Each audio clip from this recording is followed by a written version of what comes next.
بسم اللہ الرحمن الرحیم۔ تاریخ اسلام میں بہت کم ایسے فاتح اور حکمران گزرے ہیں جن کو مسلمانوں کے ساتھ ساتھ غیر مسلم بھی عزت کی نگاہوں سے دیکھتے ہیں۔ ایسے ہی حکمرانوں میں صلاح الدین ایوبی رحمۃ اللہ علیہ ایک ایسا نام ہے جن کی بہادری، رحم دلی اور دانش مندی کی مثال دشمنان اسلام بھی دیا کرتا ہے۔ اکثر مسلمانوں نے صلاح الدین ایوبی کا نام تو ضرور سنا ہوگا، مگر افسوس بہت کم مسلمان ایسے ہیں جو اسلام کے اس مجاہد کے اتہاس کے بارے میں جانتے ہوں گے، کیونکہ آج کا مسلمان اسلام کے ہیروں سے زیادہ ہالی ووڈ بالی ووڈ کے ہیروں کے بارے میں جاننے کی دلچسپی رکھتا ہے۔ تو دوستو، اگر آپ چاہتے ہو کہ صلاح الدین ایوبی جیسے مسلم حکمراں کا اتہاس آپ کو معلوم ہو تو اس ویڈیو کو آخر تک ضرور دیکھنا۔ ان کا پورا نام سلطان صلاح الدین یوسف بن ایوب تھا۔ یہ 1138 عیسوی میں موجودہ عراق کے تقریت شہر میں پیدا ہوئے۔ ان کی سلطنت کو ایوبی سلطنت کہا جاتا ہے۔ ان کی موجودگی میں مسلمانوں نے مصر، شام یعنی سیریا، یمن، عراق، حجاز وغیرہ ملکوں کو فتح کیا۔ اسلام میں سلطان صلاح الدین ایوبی کا اتنا اونچا مقام اس لیے ہے کیونکہ یہ وہی بہادر مجاہد تھے جنہوں نے ظالم عیسائیوں سے مسلمانوں کے بیت المقدس کو فتح کیا تھا، اسی لیے انہیں فاتح بیت المقدس بھی کہا جاتا ہے۔ دوستو، سلطان صلاح الدین ایوبی کے بارے میں جاننے کے لیے پہلے ہمیں اتہاس میں تھوڑا پیچھے جانا پڑے گا۔ 634 عیسوی سے 645 عیسوی میں حضرت عمر رضی اللہ تعالی عنہ کی خلافت میں مسلمانوں نے سیریا اور مصر کو فتح کر لیا تھا۔ اس میں سب سے بڑی فتح تھی بیت المقدس کی فتح۔ پھر سلجوقی سلطنت جب کمزور پڑی تو مسلمان چھوٹی چھوٹی حکومتوں میں بٹ گئے، جس کا فائدہ اٹھا کر عیسائیوں نے بیت المقدس مسلمانوں کے ہاتھوں سے چھین لیا۔ مسلمانوں کے ہارنے کی بڑی وجہ یہ تھی کہ وہ فرقوں میں بٹ چکے تھے، اور سن 1099 عیسوی میں عیسائیوں نے فلسطین کے ساتھ بیت المقدس پر بھی قبضہ کر لیا اور مسلمانوں کے ساتھ ظلم کی حدیں پار کر ڈالی۔ یہاں ظالم عیسائی فوجیوں نے مسلمان عورتوں اور بچوں سمیت 70,000 مسلمانوں کو شہید کیا۔ پورا فلسطین مسلمانوں کے خون سے لال ہو چکا تھا۔ جب فلسطین پر عیسائیوں کا قبضہ ہو گیا تو پوری اسلامی دنیا میں دکھوں کا پہاڑ ٹوٹ پڑا، کیونکہ فلسطین اسلامی دنیا کا دل ہے، بیت المقدس مسلمانوں کا قبلہ اول ہے۔ پھر الگ الگ وقت پر کئی مسلم حکمرانوں نے بیت المقدس کو آزاد کرانے کی کئی کوششیں کی، مگر وہ کامیاب نہ ہو سکے۔ نور الدین زنگی وہ حکمران تھے جنہوں نے بیت المقدس کو فتح کرنے کا بیڑا اٹھایا۔ انہوں نے ایک منبر بھی بنوایا۔ ان کی خواہش تھی کہ بیت المقدس کے فتح کے بعد مسجد اقصی میں اپنے ہاتھ سے یہ منبر لگاؤں، مگر اللہ کو یہ منظور نہ تھا۔ فتح بیت المقدس سے پہلے ہی ان کا دیہانت ہو گیا۔ صلاح الدین ایوبی نور الدین زنگی کی فوج میں ایک فوجی تھے۔ مصر کو جس فوج نے فتح کیا تھا اس میں صلاح الدین ایوبی موجود تھے، اور اس فوج کی کمان شیر کوہ کے ہاتھ میں تھی، جو کہ صلاح الدین ایوبی کے چاچا تھے۔ مصر فتح ہونے کے بعد 1164 عیسوی میں سلطان صلاح الدین ایوبی کو ان کی بہادری اور تیز ذہنیت کو دیکھتے ہوئے مصر کا گورنر بنا دیا گیا۔ انہوں نے اپنی بہادری اور جنگی صلاحیتوں کے بلبوتے پر اسی وقت یمن کو بھی فتح کر لیا تھا۔ نور الدین زنگی کا جب انتقال ہوا تو ان کا کوئی لائق اترادھیکاری نہ تھا، اس لیے انہوں نے اپنی پوری سلطنت پر صلاح الدین ایوبی کو قابض کر دیا، اور اس وقت صلاح الدین ایوبی کی عمر محض 21-22 سال ہی تھی۔ اس عمر سے آپ اندازہ لگا سکتے ہیں کہ صلاح الدین ایوبی کس قدر بہادر اور بہترین حکمرانی کے مالک تھے۔ سلطان صلاح الدین ایوبی نے بیت المقدس کو فتح کرنے کو اپنی زندگی کا مقصد بنا لیا تھا۔ ان کے دل و دماغ میں اسلام کا جذبہ بھرا پڑا تھا۔ اسلام کے لیے کچھ کر گزرنے کا انہوں نے ٹھان لیا تھا، اور پھر اللہ تعالیٰ نے مصر کے حکمران کے طور پر ان کو پاور بھی دے دی۔ سلطان صلاح الدین ایوبی جب مصر پہنچے تو انہوں نے دیکھا کہ عیسائیوں نے مصر کو برباد کر کے رکھ دیا ہے۔ یہاں کے لوگ شراب میں دھت رہے تھے، زناکاری بالکل عام ہو چکی تھی۔ مصر کی حکومت میں کچھ مسلمان ایسے بھی تھے جو عیسائیوں کے ایجنٹ تھے۔ سلطان صلاح الدین ایوبی کو ان دونوں مصیبتوں سے لڑنا تھا۔ پہلا تو شراب اور زناکاری کو ملک سے ختم کرنا، جو کہ اتنا آسان نہ تھا، اور دوسرا ان غدار مسلمانوں کو ڈھونڈ نکالنا جو عیسائیوں کے ایجنٹ بن بیٹھے تھے، اور ادھر بیت المقدس کی فتح کرنے کے لیے صلیبیوں سے بھی جنگ جاری رکھنی تھی۔ तो जब सलाहुद्दीन अय्यूबी मिस्र में दाखिल हुए तो वहाँ का जो सबसे बड़ा फौजी कमांडर था जिसका नाम नाजी था, वो सलाहुद्दीन अय्यूबी को देखकर मुस्कुराता है क्योंकि ये पक्का ईसाइयों का एजेंट था और उन्हीं के लिए मिस्र में काम कर रहा था।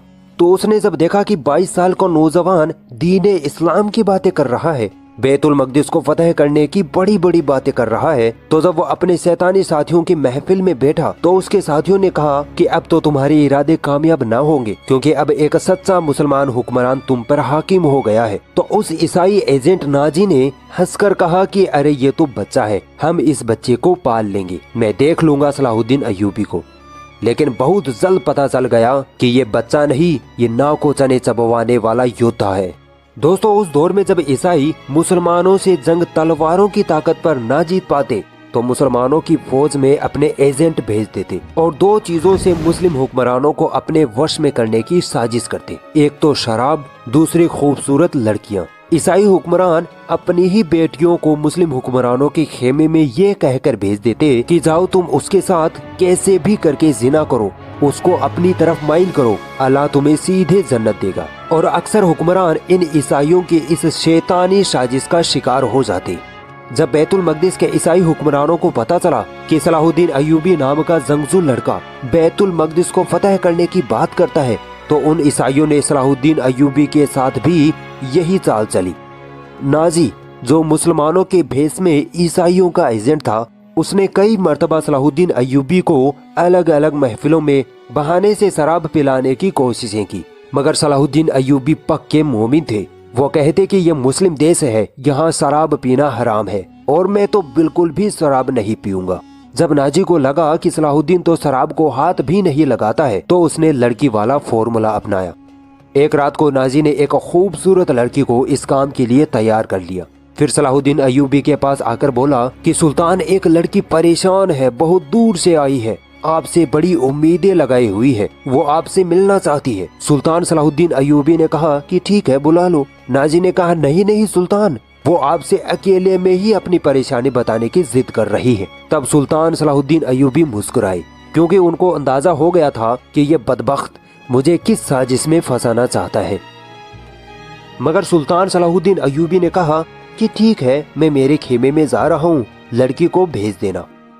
फिर उस लड़की को भेजा गया। हालांकि पूरी प्लानिंग ये थी कि उस लड़की को कहा गया था कि तुम जाओ और किसी न किसी तरह सुल्तान के साथ फहश हरकतें करो और सुल्तान को अपनी तरफ माइल करो, और अगर तुम सुल्तान को एक गिलास भी शराब पिला दो तो जो तुम मांगोगी वो तुम्हें दिया जाएगा। मगर जब लड़की अंदर गई तो सलाहुद्दीन अय्यूबी ने उसे देखते ही अपने कंधे से चादर उतारी और उस लड़की को दी और कहा कि इससे अपना बदन ढक लो।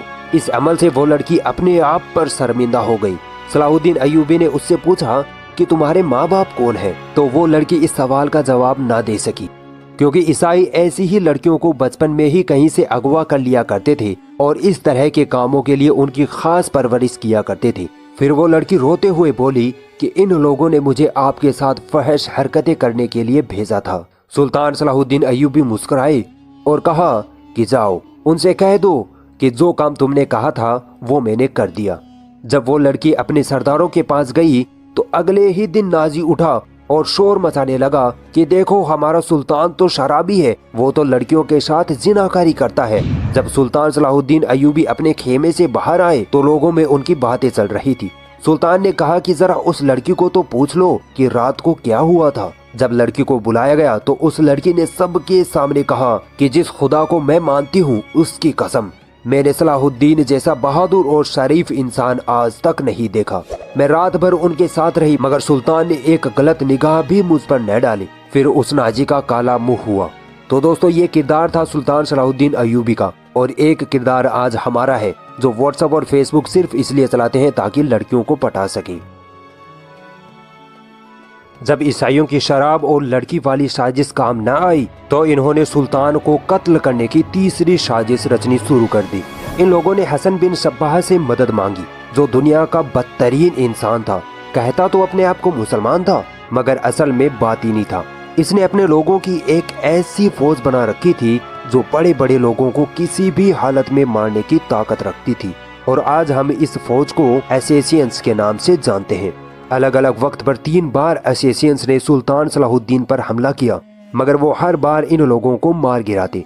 यहाँ तक कि ये असैसिन्स सुल्तान सलाहुद्दीन की फौज में उनके बॉडीगार्ड के रूप में भी शामिल हो गए थे। और एक दोपहर जब सुल्तान सलाहुद्दीन अय्यूबी अपने खेमे में सो रहे थे, तब इन असैसिन्स ने मौका पाकर सुल्तान पर हमला कर दिया। मगर सुल्तान नींद में भी जंग की हालत में होते थे। हमला निशाने पर नहीं लगा तो सुल्तान की आंख खुल गई और एक पल में ही सुल्तान ने जान लिया कि ये फिदाई यानी असैसिन्स है। तो सुल्तान ने उसी वक्त अपने मुक्के से उस फिदाई के सिर पर ऐसी चोट मारी कि उस फिदाई के सर की हड्डी टूटने की आवाज आई और वो वहीं गिर पड़ा। ईसाई हुक्मरान परेशान हो चुके थे कि इस सुल्तान से कैसे निपटा जाए। जब सुल्तान सलाहुद्दीन अय्यूबी ने मिस्र में अपनी हुकूमत मजबूत कर ली तो उन्होंने बैतुल मकदिस की तरफ चढ़ाई करने का इरादा किया।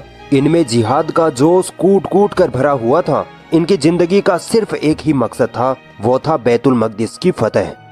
हित्तीन के मैदान में मुसलमानों की ईसाइयों से भीषण जंग हुई। सुल्तान सलाहुद्दीन अय्यूबी की फौज ईसाइयों का सफाया करते हुए बैतुल मकदिस की ओर बढ़ रही थी।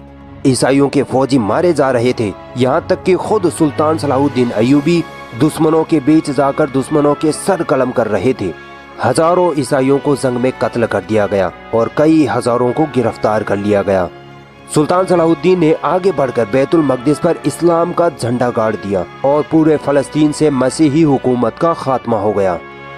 मस्जिद अक्सा में दाखिल होकर सुल्तान सलाहुद्दीन ने वो मिंबर जिसे नूरुद्दीन जंगी ने बनवाया था अपने हाथों से मस्जिद में रखा और इस तरह नूरुद्दीन जंगी की ख्वाहिश सुल्तान सलाहुद्दीन अय्यूबी के हाथों पूरी हुई। सुल्तान सलाहुद्दीन अय्यूबी ने बैतुल मकदिस को फतह करने के बाद वैसा कोई अत्याचार नहीं किया जैसा इस शहर पर कब्जा करते वक्त यूरोप की मसीही फौजों ने मुसलमानों पर किया था। सुल्तान सलाहुद्दीन ने फिदिया लेकर ईसाइयों को शहर में रहने दिया तथा जो ईसाई गरीब थे जो फिदिया नहीं दे सकते थे उनके फिदिया की रकम खुद सुल्तान सलाहुद्दीन अय्यूबी और उनके भाई मलिकुल आदिल ने चुकाई। जब यूरोप के ईसाई हुक्मरानों के पास ये खबर पहुंची कि सलाहुद्दीन अय्यूबी ने बैतुल मकदिस पर कब्जा कर लिया है तो पूरे यूरोप में कोहराम मच गया। हर तरफ लड़ाई की तैयारियां शुरू होने लगी। जर्मनी, इटली, फ्रांस और इंग्लैंड से फौजें फलस्तीन रवाना होने लगी। इंग्लैंड का बादशाह रिचर्ड और फ्रांस का बादशाह फिलिप अपनी अपनी फौजें लेकर फलस्तीन पहुंचे। यूरोप की इस ईसाई सेना से जिसकी तादाद तकरीबन 6 लाख थी, 3 साल तक सलाहुद्दीन अय्यूबी ने अकेले ही लगातार जंगें लड़ी। हालांकि उनकी फौज की तादाद सिर्फ कुछ हजारों में ही थी, परंतु फिर भी ईसाई बैतुल मकदिस पर कब्जा करने में कामयाब न हो सके क्योंकि अल्लाह ताला सलाहुद्दीन अय्यूबी के साथ थे। और फिर ईसाई हुक्मरान थक हार कर सलाहुद्दीन अय्यूबी से सुलह करके खाली हाथ वापस अपने मुल्क लौट गए। यह जंग तीसरी सलीबी जंग कहलाती है। दोस्तों, सलीबी जंग उसे कहते हैं जिसमें ईसाई बैतुल मकदिस पर कब्जा करने के लिए मुसलमानों के साथ जंग करते हैं। इस जंग में सुल्तान सलाहुद्दीन अय्यूबी ने यह साबित कर दिया कि वह इस वक्त के दुनिया में सबसे ताकतवर हुक्मरान है। दोस्तों, सुल्तान सलाहुद्दीन अय्यूबी एक बहादुर, बुद्धिमान और निडर सिपहसालार तो थे ही, इसके साथ ही वे बहुत बड़े दरियादिल इंसान भी थे। उनकी दरियादिली का अंदाजा इस बात से लगाया जा सकता है कि जब सुल्तान ने बैतुल मकदिस को फतह किया तो फलस्तीन की ईसाई आवाम को किसी तरह का कोई नुकसान न पहुंचाया, न ही वहां कोई खून खराबा हुआ, बल्कि सुल्तान तो ईसाइयों से इतनी रहमदिली से पेश आए कि आज भी ईसाई सुल्तान सलाहुद्दीन की इज्जत करते हैं। सुल्तान सलाहुद्दीन ने जब बैतुल मकदिस फतह किया तो मसीहियों से समझौता हुआ और सुल्तान ने मसीहियों को बैतुल मकदिस की जियारत की इजाजत दे दी। जब यूरोप के ईसाइयों को पता लगा कि वे बैतुल मकदिस की जियारत कर सकते हैं तो ईसाई इतनी तादाद में फलस्तीन आने लगे कि शाह रिचर्ड को उनकी व्यवस्था करना मुश्किल होने लगा। उसने सुल्तान से कहा कि चंद लोगों को ही बैतुल मकदिस की जियारत करने की इजाजत दी जाए। इस पर सुल्तान ने कहा कि ज़ायरीन लंबा सफर करके मुश्किल से यहाँ पहुँचते हैं, उनको बैतुल मकदिस की जियारत करने से रोकना सही नहीं है। सुल्तान ने न केवल उन ईसाई ज़ायरीन को हर तरह की आज़ादी दी बल्कि अपनी ओर से लाखों ईसाई ज़ायरीन के लिए मेहमान खाने, सुविधाएं और आराम की व्यवस्थाएं की और खुद उनके साथ बैठकर बातें करते और उनसे अपनी मोहब्बत जाहिर करते।